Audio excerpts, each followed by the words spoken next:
Happiness thinker BP Mundra जी का शुरू किया हुआ ये जीवन उत्सव।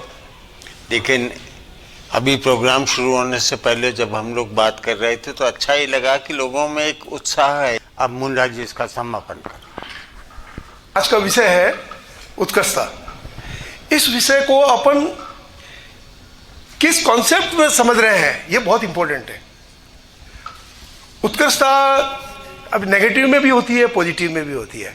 एक जेब कतरा होता है, बड़े आराम से जेब काटता है, आपको पता भी नहीं लगता, लेकिन उसका परिणाम क्या है? जब पकड़ा जाता है तो मार भी खाता है। एक डाकू होता है, उसमें बहुत हिम्मत होती है, किसी के घर में जाके रिवॉल्वर लेना, चाकू ले जाना, कुछ भी करना और डाकू को लूट लेना, ये भी एक अपनी तरफ से वो उत्कर्षता है। चाकू एक ऐसी चीज़ है जो आपको बहुत अच्छा शरीर को भी काट देती है और अच्छे फ्रूट्स को भी काट के प्रॉपर ढंग से कर लेती है।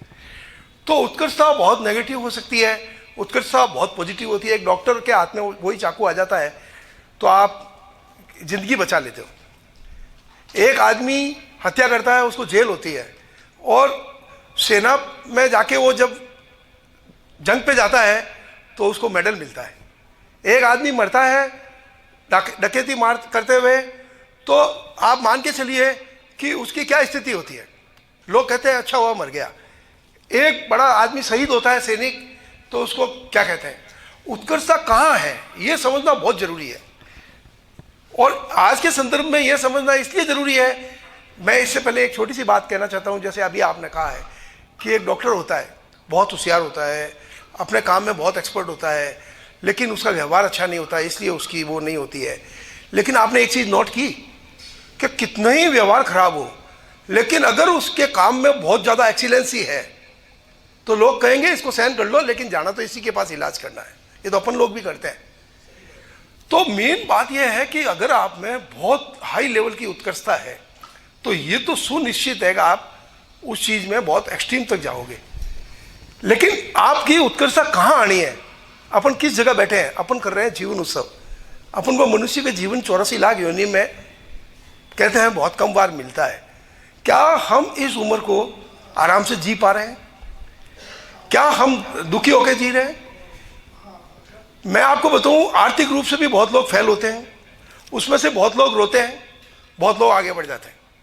मेरे को भी जोधपुर में फैक्ट्री में काटा हुआ, हमने ऐसे दिन भी देखे वापस सही हुए, कई बार वापस भी आते हैं। ये तो आर्थिक स्थिति हुई। मैंने बहुत लोगों को देखा बिल्कुल फेल हो गए और वो कहीं से कहीं उठ के आ गए। जिसने एप्पल कंपनी चलाई है वो दिवालिया हुआ था और उसने वापस कर लिया। आर्थिक स्थिति आपकी अगर डाउन है और उस कारण आप दुखी हो तो आप घटना से दुखी नहीं हो, आपकी मन स्थिति से दुखी हो, आपकी कम समझदारी होने से दुखी हो। अगर आप ये सोचते हो कि मैं इस चीज़ों को ठीक कर लूँगा, बहुत बार जीवन में बड़ी बड़ी इंडस्ट्री के साथ मैं काम करता हूँ, बड़े बड़े लोगों से काम करता हूँ, कई बार लगता है कि यार बूढ़ी खराब स्थिति आ गई है, संक हो रहे हैं, बिल्कुल डूब जाएंगे, लेकिन उभर के आ जाते हैं, इमीडिएट ऑर्डर आ जाते हैं। मेरा एक क्लाइंट था, उसके एनपीए के अकाउंट के लिए हम गए बैंक में कि भाई एनपीए से इसको कैसे बचाएं, टारगेट ये था। और अमेरिका और इराक की लड़ाई हुई, उसको सारे कारपेट के ऑर्डर मिले एक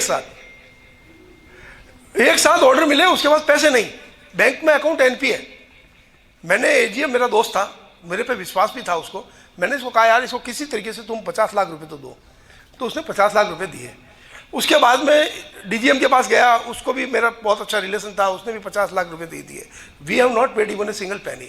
उसके बाद में जब एमडी के पास गई 1 करोड़ से ऊपर लेना है, तो एमडी ने कहा यार ये तो एनपीए अकाउंट था, इसको 1 करोड़ कैसे दे दिए? बैंक मैनेजर मिला हुआ है और एजीएम मिला हुआ है। डीजीएम को अपॉइंट किया कि जाके इंस्पेक्शन करो इस फैक्ट्री में। तब तक उसके 10 करोड़ के ऑर्डर एग्जीक्यूट हो गए थे और 10 करोड़ उसके खाते में आ गए।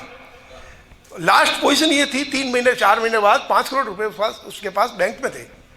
डीजीएम जब चेक करने आया वहाँ पर जीएम, तो उसने कहा मुझे तो आपसे बात ही नहीं करनी, आपका लोन तो मैंने चुका दिया, मेरे पास 5 करोड़ की एफडीआर है, उसमें से 2 करोड़ रुपए तो मैंने आपके यहाँ दे दिए, 3 करोड़ जम्मू कश्मीर में जमा करा दिए।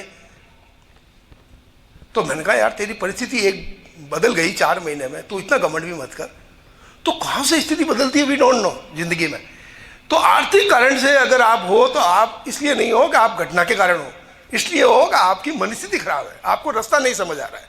यही बात आप शारीरिक रूप से लें। शारीरिक रूप से भी अगर आप समझें तो बहुत लोग ऐसे हैं जिनके केवल शरीर के कुछ अंग काम कर रहे थे और उन्होंने भी बहुत बड़े बड़े आविष्कार कर लिए, बहुत बड़ा काम कर लिया। किसी को क्या प्रॉब्लम है, अपन ये कहना जब भूल जाएं कि मुझे ये चीज़ पसंद नहीं है, मुझे ये चीज़ ये यूँ नहीं अच्छी लगती, तुम्हारा व्यवहार अच्छा नहीं लगता, मेरी परिस्थिति ऐसी होती तो मैं ऐसे कर लेता, मैं ये परिस्थिति ये होती तो ये कर लेता, मेरा साथ होता तो मैं ये कर लेता, ये सब गलत है। इसकी जगह क्या होना चाहिए? क्या आप में वो उत्कृष्टता है? क्या आप में वो एक्सीलेंस है? एक्सीलेंस का मतलब केवल माइंड से नहीं है। मैं आपको बताऊँ, अपन रास्ते में चलते हैं, जगह जगह देखिए, आप घर पे देखते हैं, वो मोबाइल देखते रहते हैं,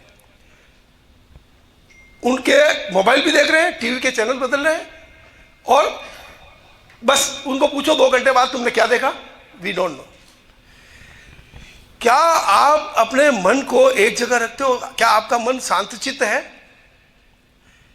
अभी किसी ने कहा था कि सुबह से शाम तक काम करते रहे, शाम तक पता ही नहीं लगा। क्या ये जीवन है? क्या अपन ऐसे ही जीवन बिताना है? हमको पल पल जीना है, पल पल आनंदित होना है। पल पल तकलीफ आ रही है, उस तकलीफ में आप किस तरीके से अपनी उत्कृष्टता दिखा सकते हैं, अपनी समझदारी दिखा सकते हैं। उत्कृष्टता तो आपको चाहिए एक रोटी बनाने में। अगर आपने बहुत अच्छी रोटी बनाई और सब्जी बनाई, या आपने अपना ऑफिस का काम, घर का काम जो भी है, आपने साइलेंटली शांति से बैठ के किया, तो निश्चित मानिए कि उत्कृष्टता तो वो चीज हुई। लेकिन समझदारी है कि आपको क्या क्या करना है और किस तरीके से करना है। रवि जी भाई साहब ने भी एक बड़ी बात कही थी कि समझदार लोगों के साथ रहना चाहिए। यह भी एक बहुत बड़ी बात है कि जब आप अच्छे लोगों के साथ हो, समझदार लोगों के साथ हो, उनसे पूरी राय ले लेते हो, परिस्थितियां कहीं से कहीं बदल जाती है। कभी भी उत्कृष्टता हर काम में सुख देती है ये नहीं है। सुख तो समझदारी देगी। आप में समझदारी वो है कि नहीं कि मैं क्या सेलेक्ट करूं क्या नहीं करूं। और जब वो समझदारी ये नहीं समझ आती कि मैं क्या सेलेक्ट करूं क्या नहीं करूं, तब वहां गीता की एक बात बहुत इंपॉर्टेंट काम आती है। पूरी गीता में मुझे वो सबसे अच्छी बात लगती है। वो कहते हैं, हे प्रभु, क्या मुझे ये समझ आ सकती है? मतलब मैं पहले गीता की बात बताता हूं। गीता में ये कहते हैं, सब कुछ जान लो फिर ऐसे छोड़ दो जैसे कुछ नहीं जाना। सब कुछ जान लो फिर ऐसे छोड़ दो जैसे कुछ नहीं जाना। आप अपनी पत्नी का व्यवहार, अपने दोस्तों का व्यवहार, साथ वालों का व्यवहार, आपस का व्यवहार सब समझ लो और फिर आप ऐसे जान लो जैसे कुछ नहीं जाना। नहीं तो क्या है कि ये तो मुझे समझ ही नहीं आ रहा है, मुझे ये यूं क्यों बोल रहे हैं, मेरी इच्छा के हिसाब से तो ये काम ही नहीं कर रहा। ये सारी प्रॉब्लम होगी आपको। जब आपने सब जान लिया, ने सब समझ लिया, अब आपने अपन में से किसी एक ने कहा था कि क्या मैं दुनिया को सुखी रखूं? मैं वापस ये सोचूं कि भाई मैं अपनी तरफ से बेस्ट क्या करूं।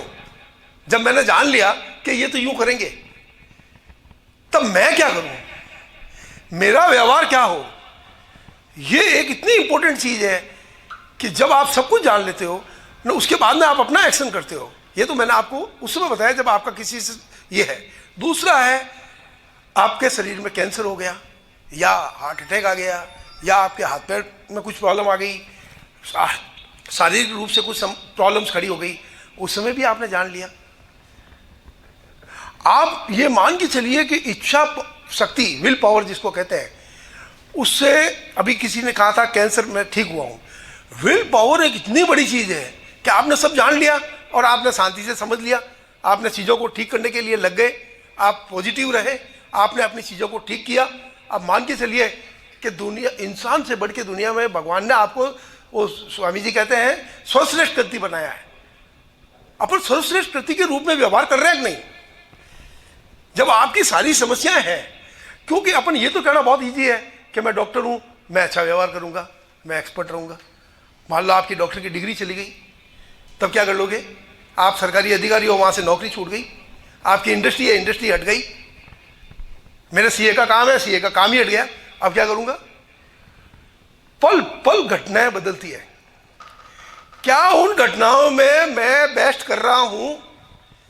मैं आज रोटी बना रहा था ना, अब तो मेरी रोटी का काम ही छूट गया। जिस जगह आप हो क्या आप पल पल एक्सीलेंसी दे रहे हो?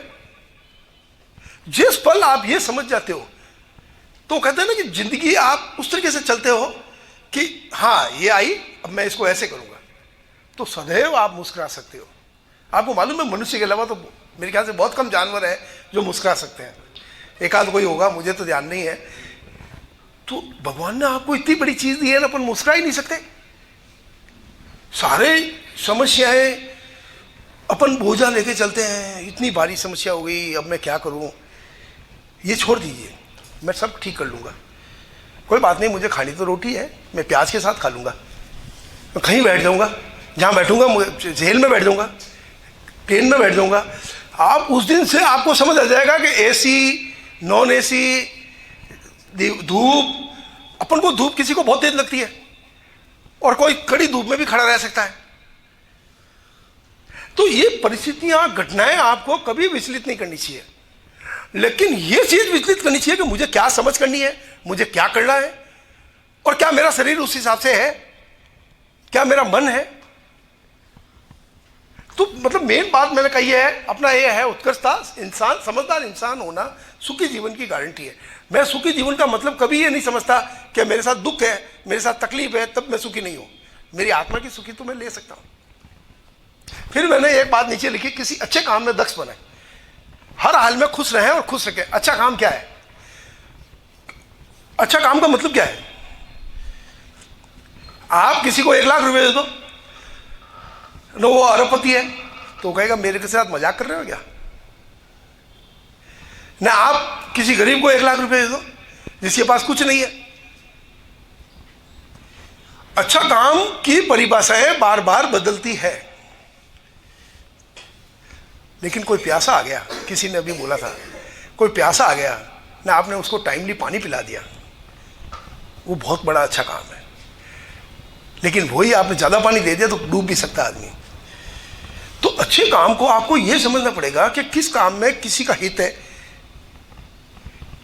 उस दिन से आपकी सारी स्थिति बदल जाती है। मैं यही कहना चाहता हूं, आप सब लोग पधारे, आप सब लोगों ने बहुत अच्छा किया, उसके लिए मैं बहुत आभारी हूं। मोतिन हार हिये छलके, कुछ कंचुकी को झटका गई गोपी, नैनन सो नहीं बात करी, बस नैनन को मटका गई गोपी, कोर कटाक्ष सो तीर चला।